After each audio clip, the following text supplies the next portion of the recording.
Hi ಎಲ್ರಿಗೂ ನಮಸ್ಕಾರ. ಎಲ್ಲರೂ ಹೇಗಿದ್ದೀರಾ? ನಾನು ಮೊದಲೆಲ್ಲ ಬಿರಿಯಾನಿ ಮಾಡುವಾಗ ಅರ್ಧ ಗಂಟೆ ಆದರೂ ಟೈಮ್ ಬೇಕಿತ್ತು. ಆದರೆ ಈಗ ಕೇವಲ 15 ನಿಮಿಷದಲ್ಲಿ ಈ ಬಿರಿಯಾನಿನ ರೆಡಿ ಮಾಡಿದ್ದೀನಿ. ಅದು ಕೂಡ ಕೇವಲ 3 ಸಾಮಗ್ರಿನ ಬಳಸಿ ಅಷ್ಟೆ. ಅದು ಹೇಗೆ ಅಂತ ಗೊತ್ತಾ? ನಿಮಗೂ ಕೂಡ ಹೇಳ್ತೀನಿ, ನೀವು ಕೂಡ ನೋಡಿ. ಇವತ್ತು ಬಿರಿಯಾನಿ ಮಾಡೋಕ್ಕೆ ನಾನು ಯೂಸ್ ಮಾಡ್ತಾ ಇರೋದು ಅಭಿರುಚಿಯವರ ಚೆಟ್ಟಿನಾಡು ಬಿರಿಯಾನಿ ಕಿಟ್. ಇಲ್ಲಿ ಚಿಕನ್ ಬಿರಿಯಾನಿ ಅಷ್ಟೇ ಅಲ್ಲ, ಹೈದರಾಬಾದಿ ಬಿರಿಯಾನಿ ಕಿಟ್, ಹಾಗೆ ಗೀ ರೈಸ್ ಮತ್ತು ಕುರ್ಮಾ ಕಿಟ್, ದೊಣ್ಣೆ ಬಿರಿಯಾನಿ ಕಿಟ್, ಈ ಥರ ತುಂಬಾ ಕಿಟ್ಗಳು ಸಿಗುತ್ತೆ. ನಾನು ಚಿಕನ್ ಬಿರಿಯಾನಿ ಕಿಟ್ಟನ್ನು ತಗೊಂಡು ಬಂದೆ. ಹಾಗೆಯೇ ಈ ಬಿರಿಯಾನಿನ ಯಾವ ರೀತಿ ರೆಡಿ ಮಾಡಬೇಕು ಅನ್ನೋದನ್ನು ಕೂಡ ಇಲ್ಲಿ ಬರೆದಿದ್ದಾರೆ.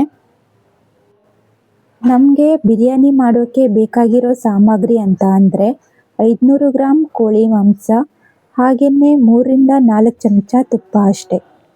ಅಡುಗೆ ಮಾಡೋಕ್ಕೆ ಬರದೇ ಇರೋರು ಕೂಡ ಈ ಕಿಟ್ಟನ್ನು ತಗೊಂಡು ಬಂದು ಈಸಿಯಾಗಿ ಬಿರಿಯಾನಿನ ಮಾಡ್ಕೊಳ್ಬಹುದು. ಈ ಕಿಟ್ ಕೇವಲ 160 ರೂಪಾಯಿಗೆ ಸಿಗ್ತಾ ಇದೆ. ಮೊದಲೆಲ್ಲ ನನಗೆ ಬಿರಿಯಾನಿ ಮಾಡೋಕ್ಕೆ ಹಾಫ್ ಆನ್ ಅವರ್ ಅಥವಾ 1 ಅವರ್ ಆದರೂ ಆಗ್ತಾಯಿತ್ತು. ಈ ಥರ ಬಿರಿಯಾನಿ ಕಿಟ್ ಸಿಗುತ್ತೆ ಅಂತ ನನಗೆ ಗೊತ್ತಿರಲಿಲ್ಲ. ಸಿಗುತ್ತೆ ಅಂತ ನನಗೆ ಮೊದಲೇ ಗೊತ್ತಿದ್ದರೆ ಈ ಕಿಟ್ಟನ್ನೇ ತಗೊಂಡು ಬಂದು ಬಿರಿಯಾನಿನ ಮಾಡ್ತಾಯಿದ್ದೆ. ಇಲ್ಲಿ ನಾನು ಕೋಳಿ ಮಾಂಸನ ತೊಳೆದು ಇಟ್ಕೊಂಡಿದ್ದೀನಿ. ಬಿರಿಯಾನಿ ಕಿಟ್ ಮೇಲೆ ಬಿರಿಯಾನಿ ಯಾವ ರೀತಿ ಮಾಡೋದು ಅಂತ ಹೇಳಿದ್ದಾರೆ, ಬಟ್ ನಾನಿಲ್ಲಿ ಸ್ವಲ್ಪ ಚೇಂಜ್ ಮಾಡ್ತಾ ಇದ್ದೀನಿ. ಮೊದಲು ನಾನು ಕುಕ್ಕರ್ಗೆ ಸ್ವಲ್ಪ ತುಪ್ಪನ ಹಾಕಿ, ತುಪ್ಪ ಬಿಸಿ ಆದ ನಂತರ ಅದಕ್ಕೆ ಕೋಳಿ ಮಾಂಸನ ಹಾಕ್ತಾಯಿದ್ದೀನಿ. ಬಿರಿಯಾನಿ ಕಿಟ್ ಮೇಲೆ ಕೊಟ್ಟಿರೋದು ತುಪ್ಪ ಹಾಕಿ, ತುಪ್ಪ ಬಿಸಿ ಆದ ನಂತರ ಅದಕ್ಕೆ ಅಕ್ಕಿನ ಹಾಕಬೇಕು ಅಂತ. ನಾನು ಮೊದಲು ಕೋಳಿ ಮಾಂಸನ ಹಾಕ್ಕೊಂಡಿರೋದು ಯಾಕೆ ಅಂತಂದರೆ, ಕೊನೆಯಲ್ಲಿ ಕೋಳಿ ಮಾಂಸನ ಹಾಕಿದಾಗ ಅದು ಚೆನ್ನಾಗಿ ಬೇಯೋದಿಲ್ಲ ಅನ್ನೋ ಕಾರಣಕ್ಕೆ ಈಗ ನಾನು ತುಪ್ಪ ಹಾಕಿ ಅದರಲ್ಲಿ ಕೋಳಿ ಮಾಂಸನ ಸ್ವಲ್ಪ ಹೊತ್ತು ಬೇಯಿಸ್ಕೊಳ್ತೀನಿ. ಕೋಳಿ ಮಾಂಸನ ಹಾಕಿ ಒಂದು 3ರಿಂದ 4 ನಿಮಿಷ ಬೇಯಿಸ್ಕೋಬೇಕು. ಯಾಕೆ ಅಂದರೆ ಕೊನೆಯಲ್ಲಿ ಅದು ಹಸಿಯಾಗಿ ಇರಲ್ಲ, ಚೆನ್ನಾಗಿ ಬೆಂದಿರುತ್ತೆ ಅಂತ ಈಗಲೇ ಸ್ವಲ್ಪ ಅದನ್ನು ಬೇಯಿಸ್ಕೋಬೇಕು. ಮನೆಯಲ್ಲಿ ಯಾರಾದರೂ ಗೆಸ್ಟ್ ಬಂದಾಗ ಅಥವಾ ಮನೆಯಲ್ಲಿ ಸಾಮಗ್ರಿ ಏನೂ ಇಲ್ಲ ಅಂತ ಅಂದಾಗ ಈಸಿಯಾಗಿ ಇದನ್ನು ಕೇವಲ 15 ನಿಮಿಷದಲ್ಲಿ ರೆಡಿ ಮಾಡ್ಕೊಳ್ಬಹುದು. ಯಾವಾಗಲೂ ಈ ಕಿಟ್ ಒಂದು ನಿಮ್ಮ ಮನೆಯಲ್ಲಿ ಇರಲಿ. ನಾನು ಕೂಡ ಅಷ್ಟೇ ಈ ಥರ ಕಿಟ್ಟನ್ನು ತಂದು ಮನೆಯಲ್ಲಿ ಇಟ್ಕೊಳ್ತೀನಿ. ಯಾಕೆ ಅಂತ ಅಂದರೆ ಸಡನ್ನಾಗಿ ಮನೆಯಲ್ಲಿ ಯಾರಾದರೂ ಗೆಸ್ಟ್ ಬಂದಾಗ ಅವರಿಗೆ ಮಾಡಿಕೊಡ್ಬಹುದು ಅಂತ. ನಾಳೆ ನಮ್ಮ ಮನೆಗೆ ಗೆಸ್ಟ್ ಬರ್ತಾ ಇದ್ದಾರೆ, ಅವರಿಗೂ ಕೂಡ ನಾನು ಇದೇ ರೆಸಿಪಿನ ಮಾಡಿಕೊಡ್ತೀನಿ. ಯಾಕೆ ಅಂದರೆ ನನ್ನ ಟೈಮ್ ಕೂಡ ಸೇವ್ ಆಗುತ್ತೆ, ಹಾಗೆ ಇದರ ಟೇಸ್ಟ್ ಕೂಡ ತುಂಬಾ ಚೆನ್ನಾಗಿರುತ್ತೆ. ನಾನು ಇಷ್ಟು ಚೆನ್ನಾಗಿ ಬಿರಿಯಾನಿ ಮಾಡಿದ್ದೀನಿ ಅಂತ ಅವರೆಲ್ಲ ನನ್ನ ಹೊಗಳ್ತಾರೆ. ಆದರೆ ಅವರಿಗೇನು ಗೊತ್ತು ನಾನು ಯೂಸ್ ಮಾಡ್ತಾ ಇರೋದು ಈ ಬಿರಿಯಾನಿ ಕಿಟ್ ಅಂತ. ಅಡುಗೆ ಮಾಡೋಕ್ಕೆ ಬರದೇ ಇರೋರು ಈ ಬಿರಿಯಾನಿ ಕಿಟ್ಟನ್ನು ತಂದು ಬಿರಿಯಾನಿ ಮಾಡಿ ನಿಮ್ಮ ಮನೆಯವರಿಗೆ ಕೊಡಿ. ಈ ಕಿಟ್ಟಲ್ಲಿ ಏನೇನಿರುತ್ತೆ ಅಂತ ನೋಡೋದಾದರೆ ಇಲ್ಲಿ 2 ಜಿಂಜರ್ ಗಾರ್ಲಿಕ್ ಪೇಸ್ಟನ್ನು ಕೊಟ್ಟಿದ್ದಾರೆ. ಹಾಗೆಯೇ ಇಲ್ಲಿ ಒಂದು ಪ್ಯಾಕೆಟ್ ಇದೆ, ಅದು ಅಕ್ಕಿ ಪ್ಯಾಕೆಟ್.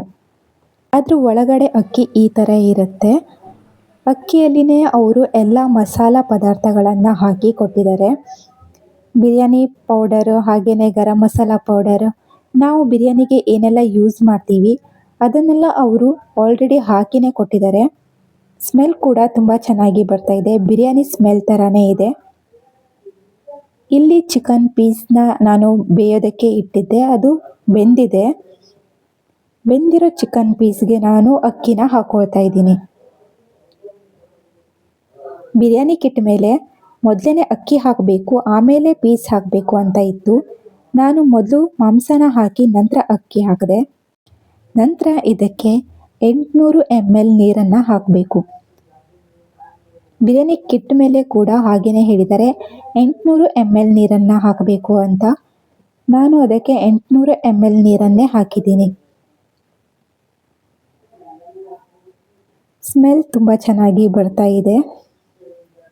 ನೀರನ್ನು ಹಾಕಿ ಕುಕ್ಕರ್ ಮುಚ್ಚಳನ ಮುಚ್ಚಿ 3 ವಿಸಲ್ ತೆಗಿಬೇಕು.